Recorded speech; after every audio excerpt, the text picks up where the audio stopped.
Díire cho contribuo, fáilte go dtí Global Impact. Hello from Vermont in the United States. Welcome to Global Impact. Hola, mi nombre es Sheila Escobar. Me encuentro en la ciudad de Guatemala. Bienvenidos a la conferencia de Impacto Global. مرحبا من اسطنبول واهلا وسهلا بجلوبال امباكت. مرحبا، معكم سوسن من شيكاغو فلسطين. اهلا وسهلا بجلوبال امباكت. Saludos desde Santiago en Chile y bienvenido o bienvenida a Global Impact. Hello from White Plains, New York in the United States. Welcome to Global Impact. Pozdrowienia z Glasgow w Szkocji. Witaj w Global Impact. Hello from Charlotte, North Carolina in the United States. Welcome to Global Impact. Hello et bonjour from Alberta, Canada. Welcome to Global Impact. Hello from Montreal and welcome to Global Impact. Hello from Houston, Texas in the United States. Welcome to Global Impact. Hello from Lynchburg, Virginia in the United States. Welcome to Global Impact. Tēnā koutou katoa, no mai hari mai ki te Global Impact. He mihi nui ki a koutou mai I turanga nui a kiwa Aotearoa.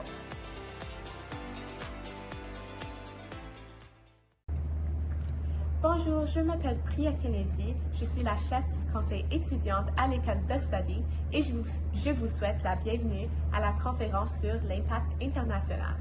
Hi, my name is Sophie. I'm the sub-head girl student council at a school called The Study based in Montreal. We hope that you enjoy the Global Impact Conference. Yes. Yeah, so no mai hari mai and welcome to Global Impact Virtual Conference. I'm Dr. Michael Howie from Turanganui Kiwa in Aotearoa, New Zealand, and I'm a member of the Global Impact Organising team and a host for this session. So this year, our theme is elevating the human story, putting human stories back at the heart of education. Through amplifying global educator voices, we will explore storytelling as a pedagogy, leadership and ethical technology use through connecting classrooms worldwide and focusing on dignity, equity, and lived experience in learning. So I want to begin with a message of peace in these very turbulent times. At Global Impact, we believe that education is one of the most important forces for peace in the world. Across borders, languages, and cultures, we come together not to agree on everything, but to listen, to learn, and to build something better together. In a time where division is easy, we choose connection. In a world that often speaks loudly, we choose to listen and to be curious. Each voice in this conference represents not just a country, but a commitment to compassion, curiosity, and shared humanity. Peace is not something we wait for. It is something we practice through dialogue, through collaboration, and through the work we do with our students every day. This is our Global Impact. So we have an incredible lineup of speakers today, and this session's presenters are two of them. This session is in English. If you need to turn on your captions, please do so by following the directions used in the link in the chat. So being from Aotearoa, New Zealand, I will start today's session with a karakia.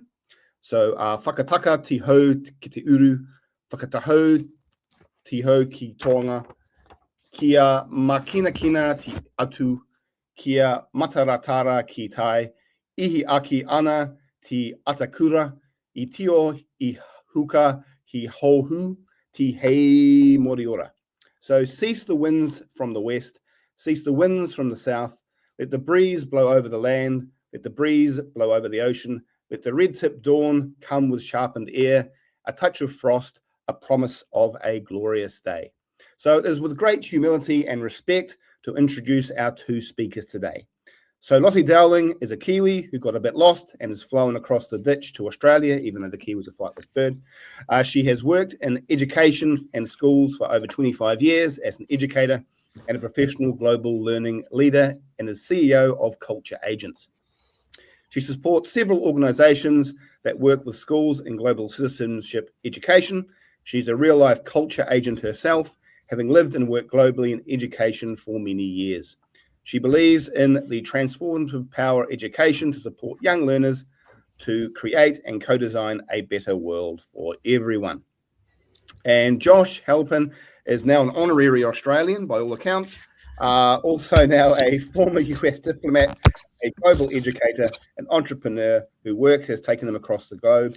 He began as a drama and English teacher in England, advising students in Spain for the Fulbright Commission, founded Idiom Arts to teach language through performing arts, managed education programs in Central America for Georgetown University, developed cross-cultural curriculum for at-risk youth, did a lot of stuff, led strategic development for educational tourism company in Beijing, and served as VP as an education investment firm in Ludmai.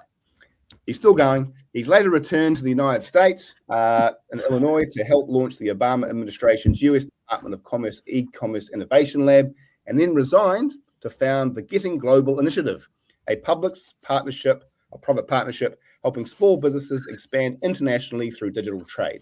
With support from 5 government agencies across 3 continents. He's got funding from heaps of edtech companies and leading technology leaders. And he's a creator of Culture Agents and a co-founder of Beijing Improv, the first bilingual improv theatre troupe in Beijing. And that is there where he met Lottie, who went, and they've gone on to shape an academic backbone of the Culture Agents program. So with that in mind, you two, rattle your bags and let's begin. Kia ora, Michael, for that beautiful welcome and karakia. Good morning, Josh. Good morning, Lottie. I just listening to Michael tell us what we've done. We feel old. It's just old. You're old, true. Lottie. I mean, 25 years. Yeah. Okay. I'm the only one that's old in the Zoom room. That's right. Yeah. Well, we'll crack on with the presentation now we've got through the intros. Welcome to Empowering Every Young Person to be a Culture Agent as part of this beautiful conference. And what a beautiful welcome this morning, particularly starting with a message of peace, which of course is very much resounding along the lines of the work of Culture Agents. So today we're going to, in this very short and sharp session, we've got about 30 minutes, we're going to have a little look at how we define what a culture agent is, examine how we empower young people to find out more about their own and others' cultural and linguistic identities as engaged global citizens. We're going to have a little think about why identity and belonging work is so essential, and we're going to unpack some common misperceptions and resistance to this work, which actually underpins some of the storyline at the Culture Agents work and comic, which Josh is going to go into. And we're going to share, because we know there's lots of educators in this room and watching this later maybe, around what activities we can use in the classroom, in schools, in after-school activities at home to develop culture agents. We've prepared a Padlet. We'll share the link at the end. You can scan it. And if there's anything we mentioned that isn't in there, please reach out to us at the end. We're always here available, happy to help. I won't go through my intro. I think Michael's done that already so well. All I'd like to say is I'm so lucky and so honored to do the work of global citizenship education. It is such an important area of learning, and if you look at any school's values and mission, it talks about developing global citizens. The how is the tricky bit. The how is where schools sometimes get a little bit stuck, or they sort of develop it through certain avenues, but through my work I get to work with schools to embed it into curriculum, embed it through resources, and so yeah, we're going to look a little bit more at that today. Josh. Again, as you said, Michael did a great job. This is just some photos around the world of different activities. I would say that the biggest arc throughout this is the idea from being an actor all the way through to diplomat and then all the other stuff. The idea of bridging the gap in communication is what we're all out here to do. And the idea of it's not enough to just tell somebody that you should learn and you should be global minded. You've got to show them and through our actions. And this is what's so exciting about the group here, that we're all in this together. So. Speaking of learning and experiencing. Oh yeah, upper right, that's blindfolded students going through activity in Nicaragua, I believe, before they came up and did culture training. And then on the left, that's the blue-handed guy is the xenophobe attacking me in a school as the mission director for Culture Agents. And then of course, at the bottom, I'm a van ambassador. I travel around in a van and interview people. Okay. And you've said the word xenophobe, and we've used the word culture agents. So, today we're talking about developing young students to be culture agents, but we're actually talking about it through this lens of a program that we run and a comic that's coming out soon called The Culture Agents, the Unity Code. These are our culture agents. These are our young avatars, our empowered global citizens. We've got Mobile Maria, on the go Mo. Sorry, I'm trying to think. Yeah, right. Mal, we've got Mal, we've got Mal. On the Go Mo, and we've got Amani from Kenya. And so USA, Kenya, China, and Colombia. And Mission Director. Do we know where he's from? We like to keep it ambiguous, I think. We might find out more about that. So Culture Agents is a program you in particular started, Josh, and has been running globally for quite a long time. And so we're going to unpack some of the strategies that we use in this program that you and I have both used in our own education work with schools. Yeah. All right. This is the comic, and I think the only thing we wanted to really say about the comic, because this will come into our work about developing culture agents, young people as global citizens, is that when we designed the comic, we came up against this challenge, right, Josh? Our original designer was not available, so we had a designer that started it. So it gave us this great opportunity. So what happened? Yeah, well, taking a step back. So when we originally designed it, when I first started the story of the culture agents, it was with an illustrator that I have great respect for that's based in Spain. And she weathered, totally new to this back 2006, 7, 8, around there, weathered dealing with somebody who knows nothing about building a comic book and every little change. And I think I drove her mad. So when we finally decided we're going to go back and redo it, not just US, China, that was the original mission. It was global. It's a global unity code. She was, she wasn't ready to take that adventure, lots of other personal stuff. So we decided we would go around the world and we'd find illustrators who are actually from the countries where these little micro xenophobe battles are happening in the comic. And this is a few of them. Those are real illustrations. There's no AI used in any of this. That means us, Lottie and I, going back and forth with these illustrators around the world. And we've asked them obviously to provide their profile as well, to profile what they're doing as xenophobes, essentially.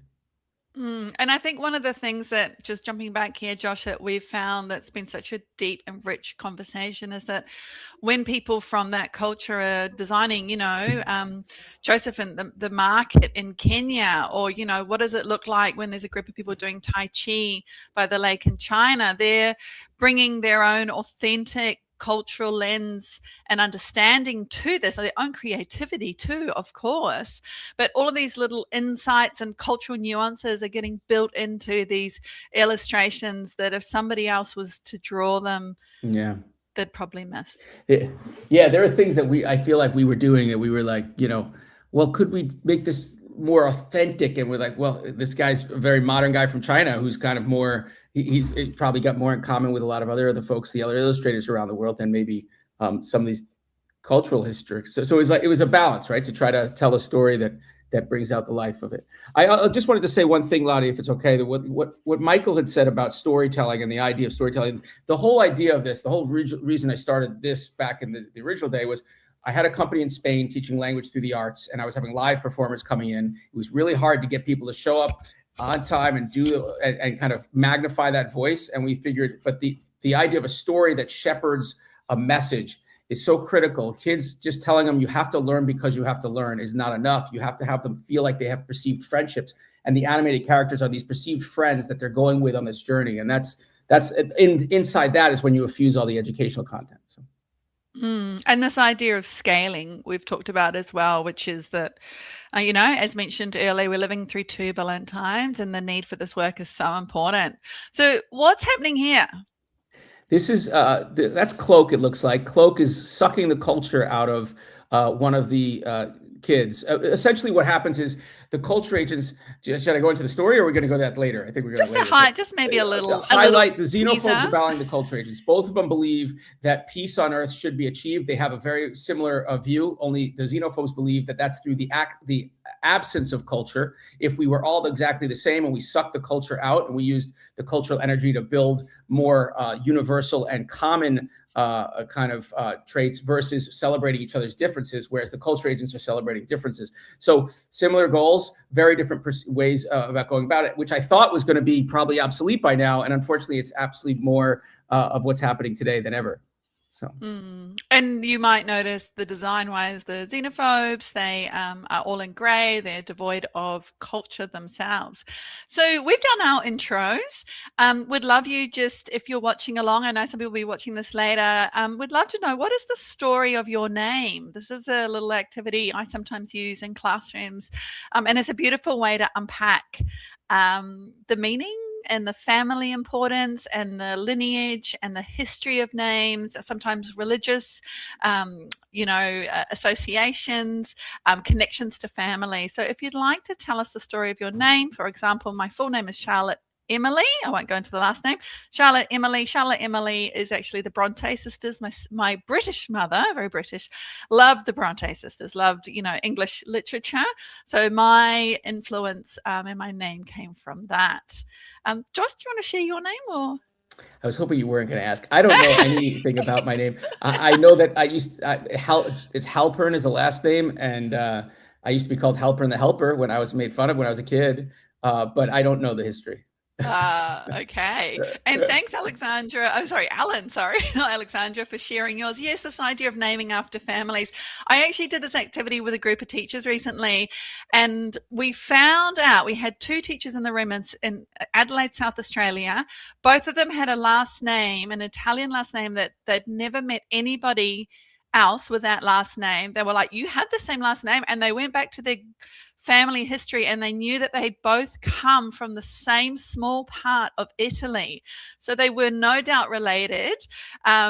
So we had this amazing moment in the teacher PD. Yeah. Okay, so keep sharing your name. Wow, Amelie is saying her grandmother was named after the Queen of Greece, named after her grandmother. Beautiful. So why is this work so important? I mean, I think it's pretty obvious. If you're watching the session, you know this work is important. You've chosen to join us. Our world is so interdependent and interconnected. And I work in global citizenship education, as you know, Josh. And whenever I go into schools or if I'm at a conference, people say, how do you define global citizenship? And I can define it in lots of ways, but a really quick way to kind of think about it for me is our interdependence and our interconnectedness. And this is not just, trade, supplies and routes, although, right now we're seeing that very much played out in the world with some of the regional conflicts going on. But certainly this idea of, working in global teams on Zoom and Teams. And right now I'm in Australia and you're over in the US, and we've got people joining from all over the world. And, we have access through social media to people everywhere. And I know with your work, Josh, this is, very much your work, global teams. Yes, I mean, absolutely. Everything we do is, my whole team is global right now. We do global tourism, communications, and everyone's everywhere. And we often, the differences we have get exacerbated by lack of kind of visual communication, oral communication. Anyway. Yep. Yeah, and that's a big one, isn't it? That I know you've talked a little bit about. I think the other thing that sometimes we forget, or not we forget, but that gets forgotten, is that this work, the cultural diversity piece, the linguistic diversity piece, is part of the United Nations Rights of the Child.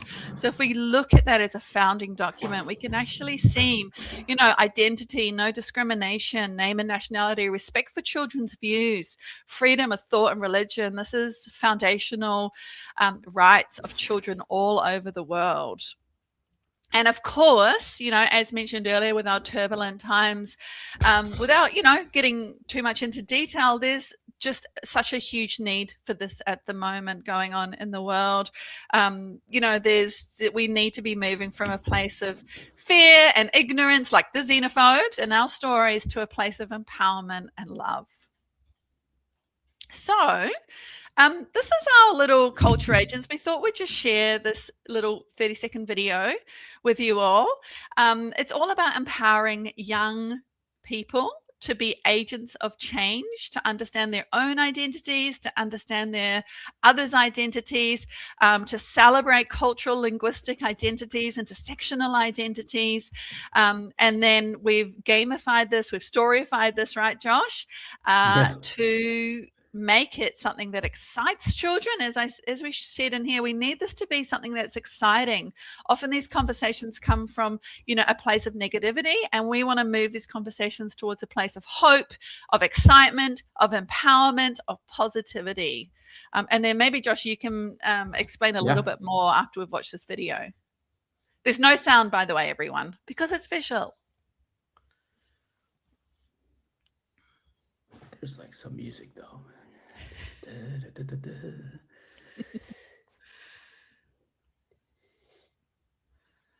Keep in mind, this was done way before there was any animation support. This was 20 years ago. So this is all hand drawn. I think is that it? That was a short one. Yeah. There's one where they dive through the phone and all that. So, I mean, the concept, well, we'll go on. We're going to show the concept later. I know we get tons of slides. So. Yeah, cool. So why is this work important? One of the activities I use a lot in my professional learning and with students is the Project Zero thinking routines. If you're an educator, you might know and use these, or this might be a new term. I really encourage you to check them out. The 3 whys is an activity you can bring to any topic that you're learning about, but it's a really great lens to why is this important to me personally? Why is it important to my community, people in my classroom or my community? And why does this topic matter to the world? So this is one of the thinking routines. I've actually mapped the Harvard thinking routines to the Global Competence Framework, and that's a free resource that's on the Padlet at the end as well. So there's special thinking routines activities for examining local, global, and intercultural issues. There's activities around understanding and appreciating diverse perspectives.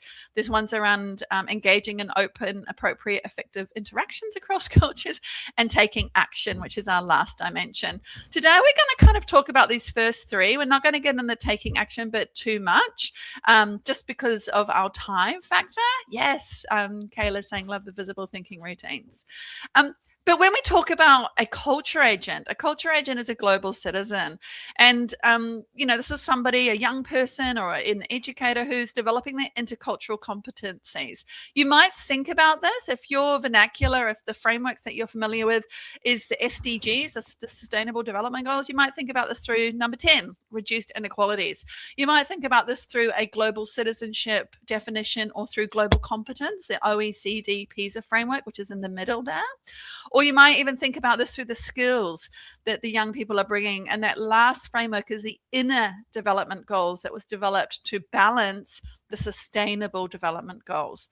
All of these are in the Padlet, but it's important that you approach it through the lens that makes sense to you. We're not asking you to sort of suddenly bring in a whole new model, because this work is valuable and important for everyone, no matter where you are. Even if you don't link it to a model, that's fine too. But sometimes people are thinking, oh, how does this link to the SDGs, or how does this link to this other framework? One of the other things that you might be familiar with is the cultural iceberg. So Josh, you talked a little bit about your work earlier in Spain, and some of the education programs you've run. With the cultural iceberg, the way it works is like an iceberg. The top of the iceberg, we can see it. So often we call this the 3 Fs: food, flag, and fashion. These are the things we can really see that are observable with culture. But actually the things that are not so easy to see, the things that we experience and maybe even subconsciously are noticing in the back of our brains, is what we call the deep culture. Things like power, how power gets displayed, things about how appropriate it is, how close or far away you stand to someone. And you said too, Josh, that when you're working in a global team and we have maybe a group of children from different cultures and backgrounds, it's the same thing, right? Like these not so easy to see aspects of culture are sometimes the things that confuse people or people might misunderstand and be like, well, they're being rude, they're speaking really directly, but actually that might be a cultural aspect more directly than other cultures that speak more indirectly. Do you want to talk to that a little bit, Josh? Yeah, and I think I'm assuming this audience, we all, if we're on the call, are well aware of that, the fact that they exist, these differences exist. I think the question is, how do we train each other or train our students to observe, constantly be observing the differences? And those differences are not just between countries, but they're also, I live in the middle of the United States right now. There's definitely a different cultural way of communicating. And I think that you've got to hone those skills and point those things out. We used to do an activity where we call it the status game. I started this out when I was an actor in New York, and I didn't realize the applicable nature of it until culture agents really started coming out. We'd walk, you have kids line up on one side of the room and the other side of the room, and you whisper in their ear, or they pick up a piece of paper that's like high or low culture, low status, or you'd have different prompts, and then they have to walk across the room and behave in that certain way. And then everyone observes and comments on it. Those are ways to train somebody just by visual walking. How is somebody handling themselves? And those are cultural differences. And we called it the status game in acting school, but it's actually become the way people consider their position in society or their right to exist kind of manifests in that physical walking. And that's something that I think can be trained to be looking after, and for people to be self-aware. So that's one of the pieces I think is important. Awesome. Now, I am a little bit aware of time, so we want to get into the how of the activities. I think we've got about 10 minutes left. We might, get told otherwise on the chat. But common misconceptions and resistance. So, Josh, this is one of the things that comes up a lot, this like, why are people acting like this? And I think we could just maybe explain, in the culture agent story, Mission Director actually has this backstory that unpacks this a little bit.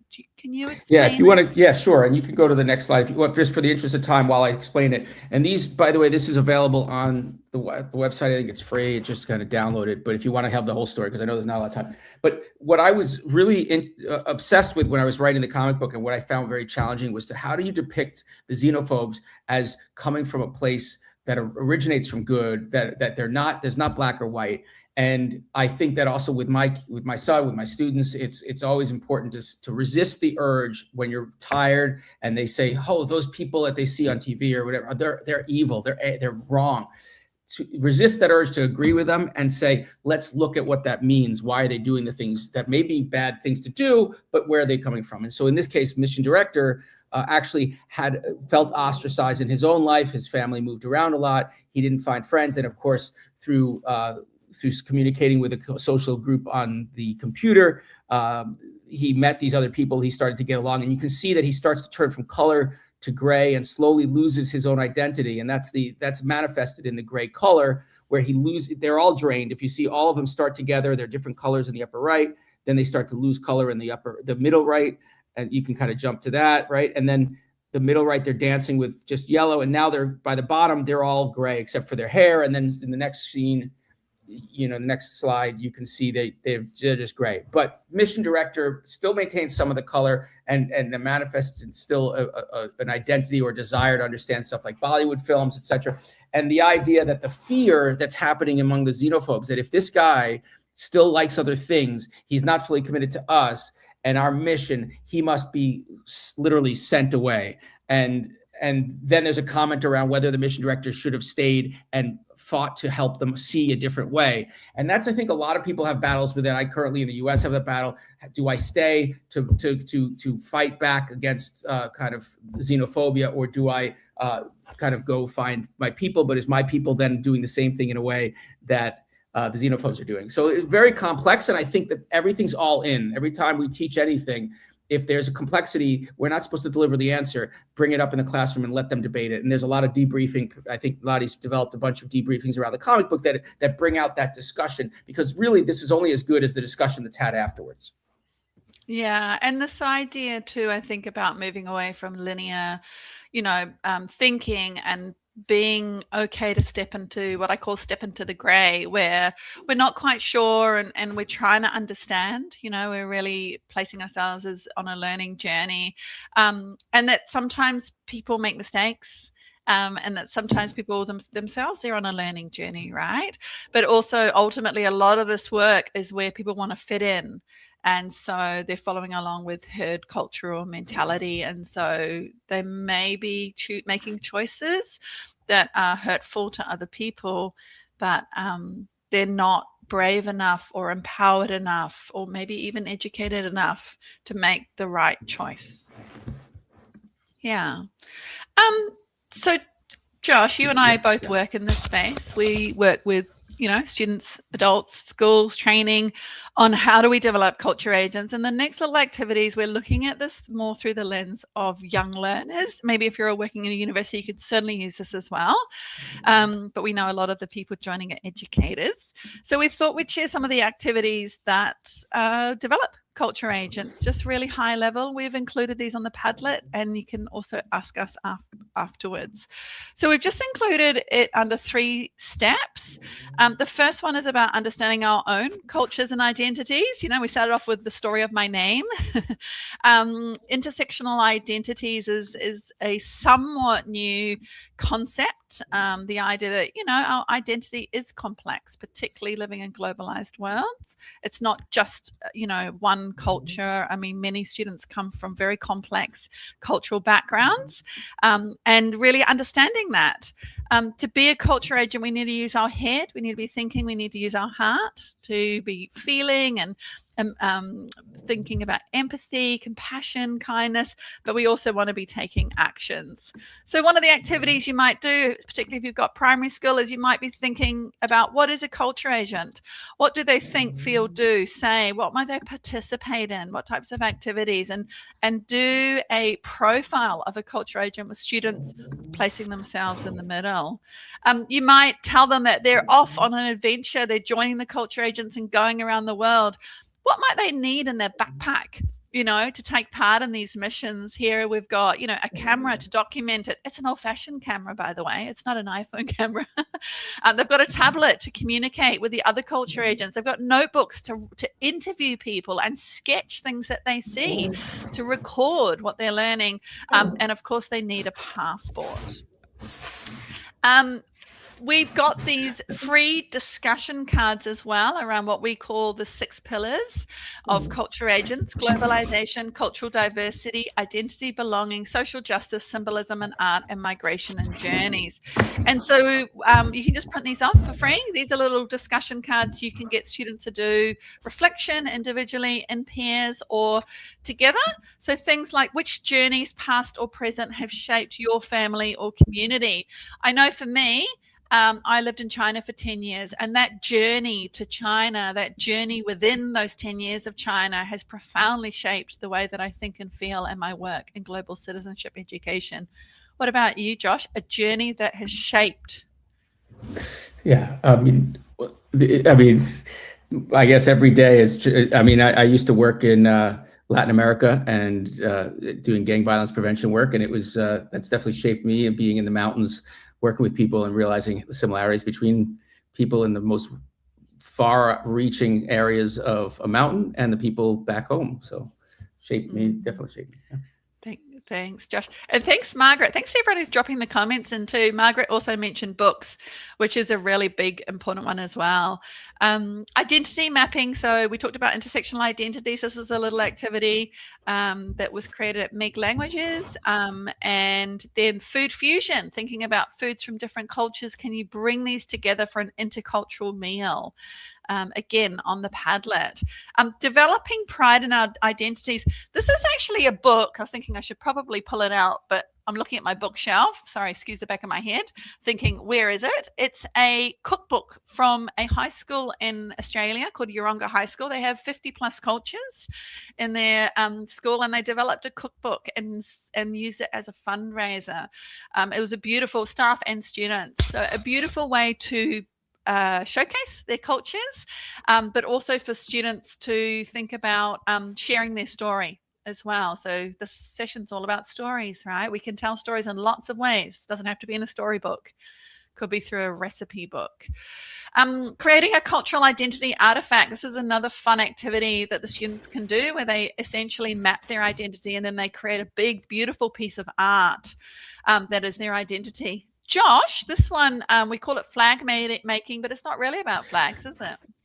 I mean, it's a kind of a cultural identity 2.0, right? After you do your own personal cultural identity, what does it mean to be part of a community? How do you make part of your community also not isolate or marginalize you from other communities, right? And so first you step out and figure out what makes your community, or what does make your ideal community. The culture agent's mission, we call it the mission headquarters.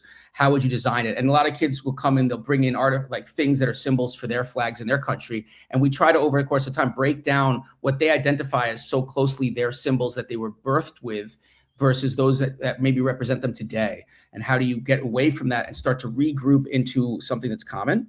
And anyway, there's a lot of stuff to go through in this, but this is also downloadable, fully written out as a lesson plan.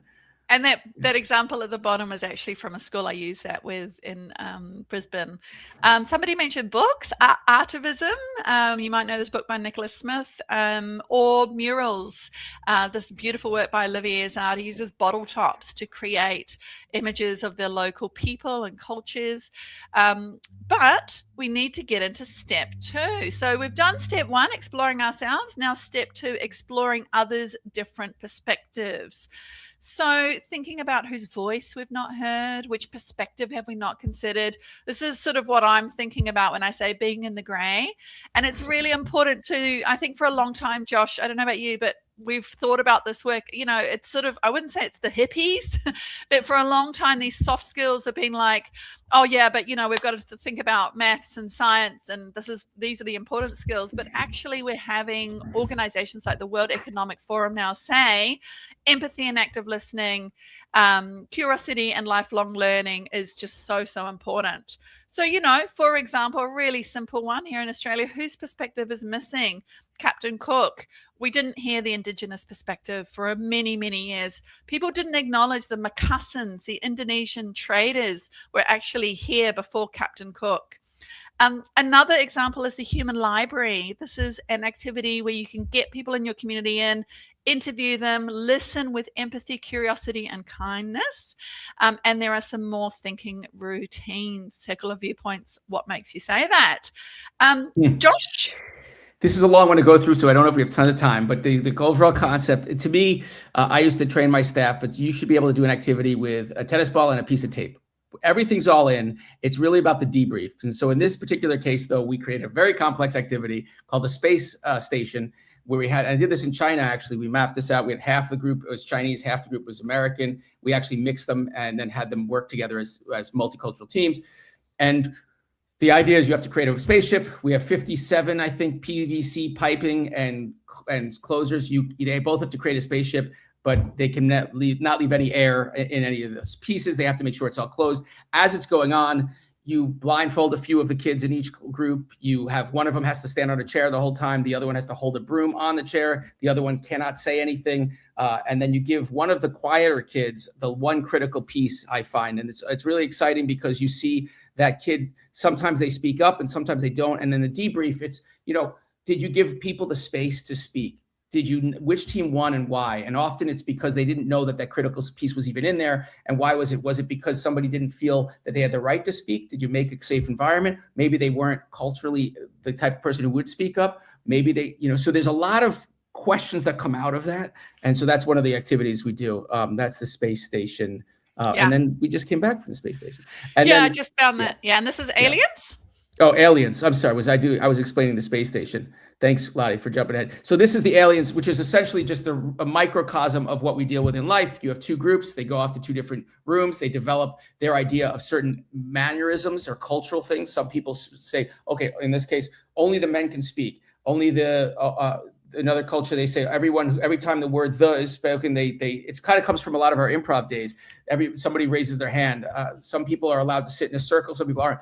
And so then they switch, or they have observers come from each of the different rooms, and they report back to their group what they noticed as cultural. None of it's spoken outwardly. They actually play a game of Uno, essentially, as the kind of fluid that allows them to experience each other's culture and then observe the mannerisms. So you're basically just creating a very condensed microcosm of what it would be like to go to a new culture and to observe and then report back on what you see. And then they come together and you talk about it. Awesome. Thanks, Josh. Yeah. Cool. So the last one, this is called a whole conference about storytelling and elevating human stories, is storytelling for systemic change. So using stories to really change in ourselves and others. So revealing those old myths, centering lived experiences, and offering imaginable alternatives. There's a whole lot of work around imagination activism, Phoebe Ticknell's work, and others, Rob Hopkins' work around we have to imagine change before it is even possible. So you might want to think about looking at some texts like Chimman and Adachi's story about the danger of a single story. Picture books are an amazing way into this work. This is actually a story about a man who goes to an alien culture on another planet, and so he doesn't understand anything, and it just builds empathy immediately because he migrates to this place to save money to bring his family to this new culture because they're experiencing war in the place that they are, and you can just experience those challenges trying to get a job, not understanding the food, not understanding the language. So picture books are incredible. And again, the human library. The thinking routines we mentioned earlier. I know Kyla said she loved the thinking routines.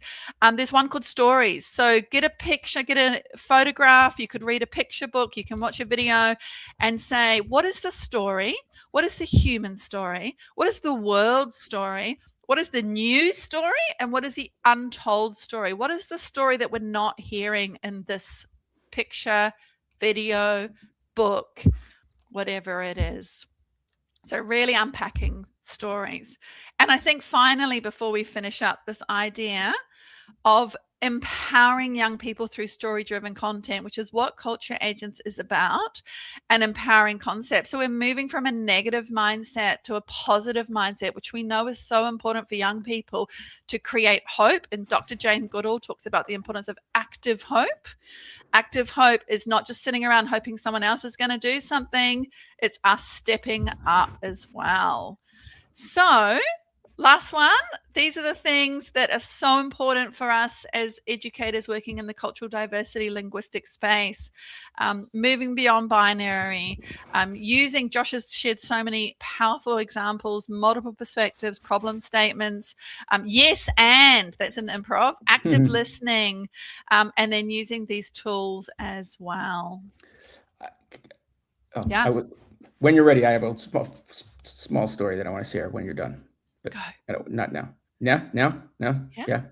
Okay. I just wanted to share one thing that, first of all, it's wonderful that we're all together, and it's really super energizing to feel and hear everybody's feedback.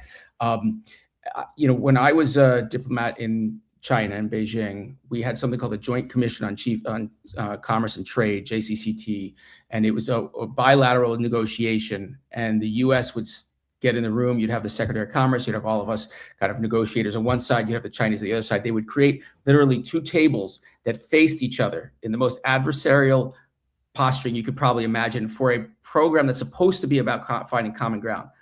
And I say this because if you think that the work you're doing is understood when people get more evolved to a diplomacy role, you have major countries, major powers who are so far behind in understanding the work that you are doing every day in your classroom.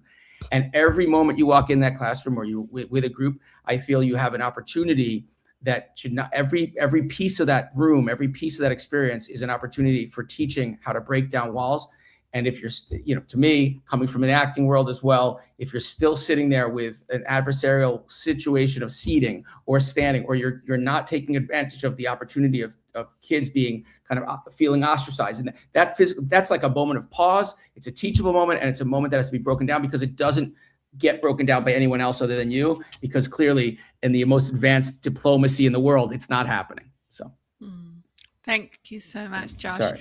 Yeah, and we talk about be the change. You as an educator, you can be the change, and you can help your students be the change as well. We do need to finish. So I just want to say this has been we've cannonballed so much information out in this 30 minutes. But there's lots of activities. We'd love you to try and let us know how they go.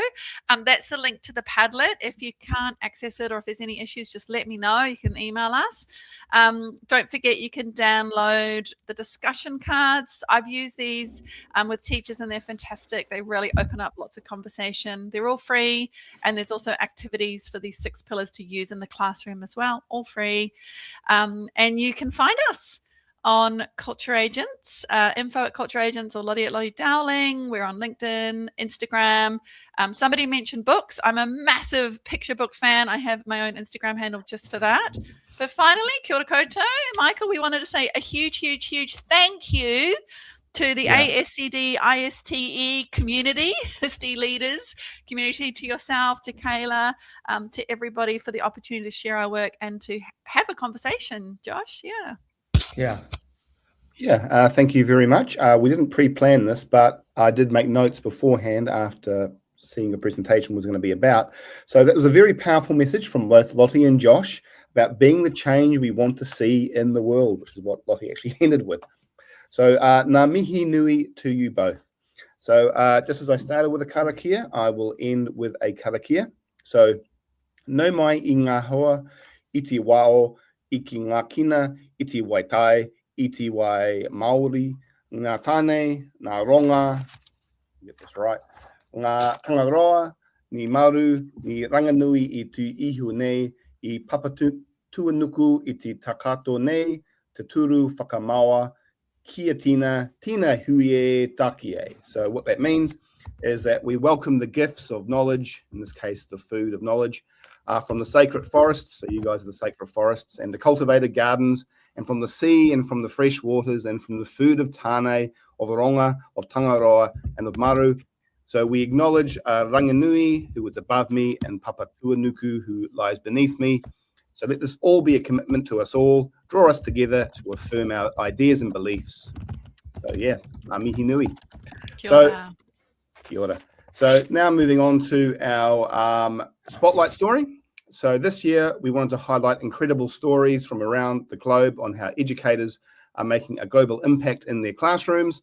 Our pre-recorded spotlight story features my WhatsApp buddy, Hatice, and her student, who is Nahire, both from Turkey, and they want to explore the topics of mentorship, dialogue, and pedagogy in student storytelling. So take it away.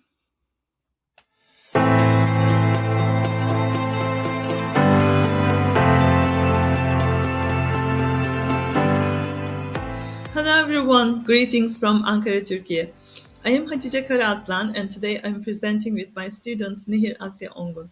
And we are going to be talking about mentorship, dialogue, and the pedagogy of student storytelling with you today. We are going to refer to a specific university elective course called Effective Communication and Mentorship.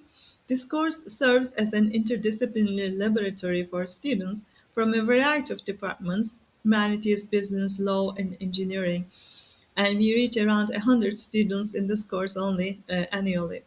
This course is taught both in English and Turkish in alternating semesters for broader engagement. And the core philosophy is we want to blend ideas from education, psychology, and community building to create a lived relational experience for all our students.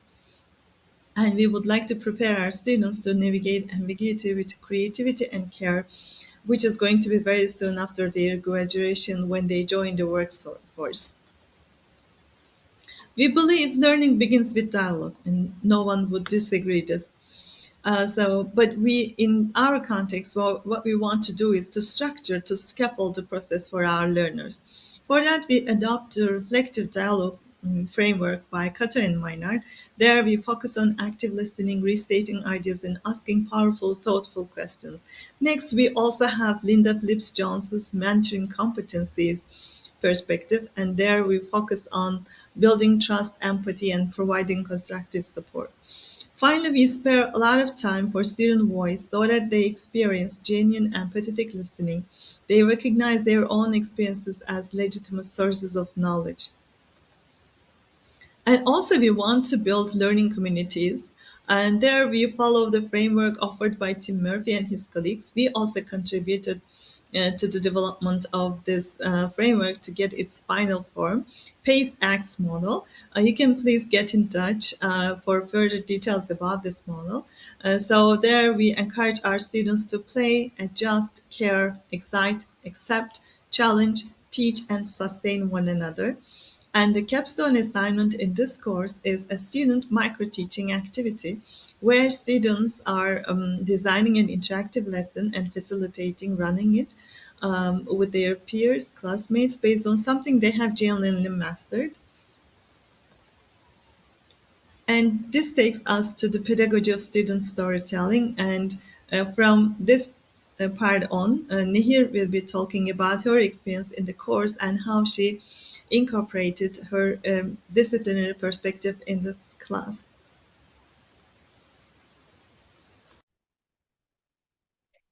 Hello, everyone. In this course, we use what we call the pedagogy of student storytelling. The process begins with experience. Students engage with a challenge or a meaningful learning moment in their own lives. Next comes reflection, where students examine that experience through dialogue and peer mentoring. Through this reflection, they develop a story that connects their personal insights with broader ideas. Finally, students transform this story into teaching, sharing their insight with the class, and turning individual learning into collective knowledge. In this way, personal experience becomes a resource for community learning.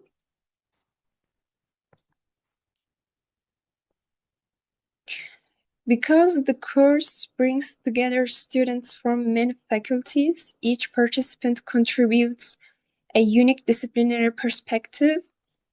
My name is Nihira Songun, and I'm a history major in the Faculty of Humanities and Social Sciences.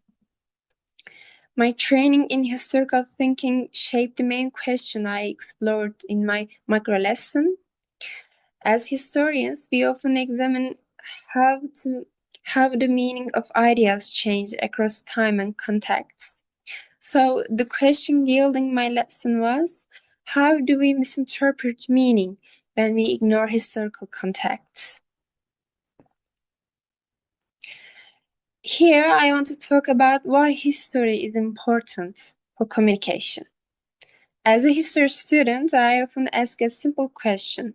What did a word or idea mean in its original context?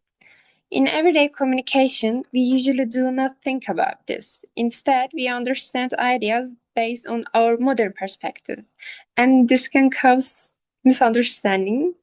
For example, a text written 100 years ago may sound strange to us today, but if we learn about the cultural, social, and political conditions of that time, we can understand it better. This shows an important truth. To understand the past, we must understand its context. If we judge the past or even other people only with our modern perspective, it can stop us from developing real empathy. To illustrate this idea, I use the concept of acziyet. Today, many people interpret this word as weakness, inadequacy, or failure. However, when we look at its historical meaning, the concept is quite different.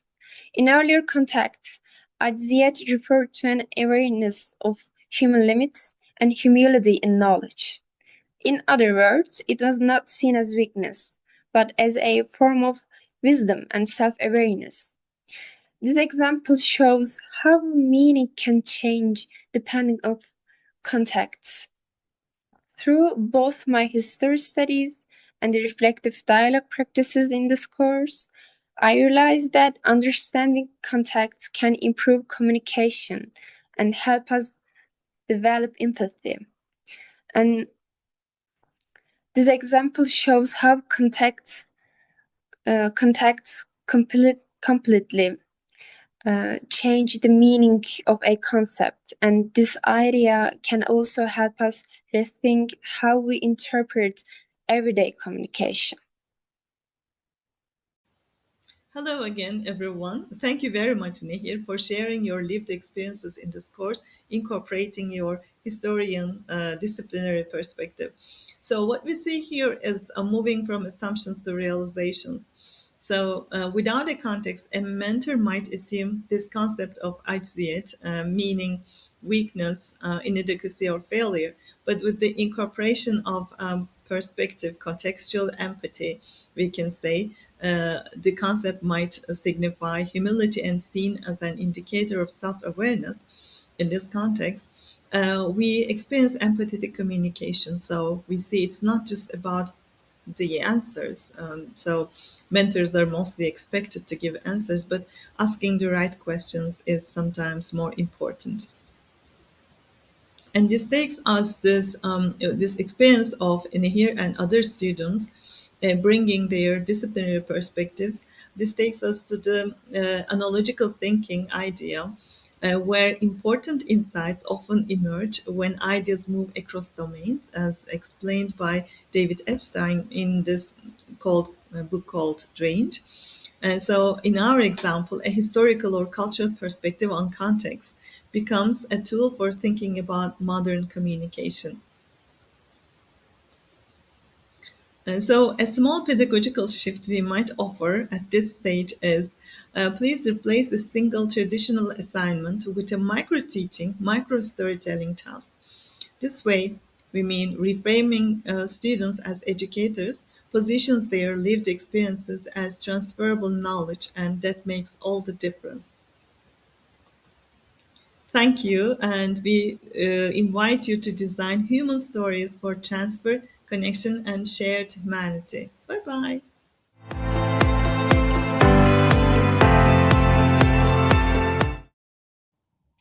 So yes, Tisha Kulash from both of you. And I think that presentation really resonated with me because it reminded me that education is not just about delivering content, but about helping young people find their voice, listen to others, and make meaning through relationships. So student storytelling is not just about telling your own story, but also learning to hold the stories of others with empathy, care, and dignity. That is the power of mentorship and dialogue in education. It helps students develop not only as communicators, but also as people capable of understanding history, identity, and one another more deeply. So thanks again for joining us in this live session as part of the Global Impact Virtual Conference. From the whole global team, we are grateful for your participation. So please continue with us today as Global Impact by joining the next live session. You can find out more information about our live presenters on our website at www.globalimpacteducators.org. And as you can see, the next presenter is Marcela Celia Danawaski from Argentina, which is the only country which is named after a chemical element, not the other way around. See, I'm a chemistry teacher, can't help that. And this session begins at the top of the hour. We'd also like to invite you to join the 2026 ISTE plus ACE SCD conference, whether you're joining live or virtually. We have content for you. We will have sessions and a group meetup even. So make sure to follow us on social media for more details, launching soon. We also have a discount code for you. So if you use the code, it's like an infomercial, GIVCSEB by May 1st when registering for a $25 off your virtual registration. So thanks ISTE and ASCD for that little golden nugget. So lastly, follow us on social media. We are all on most major channels. at Global Impact Educators. You can also find us on our website, www.globalimpacteducators.org. So thank you again, or ngā mihi nui, for joining us in this session today.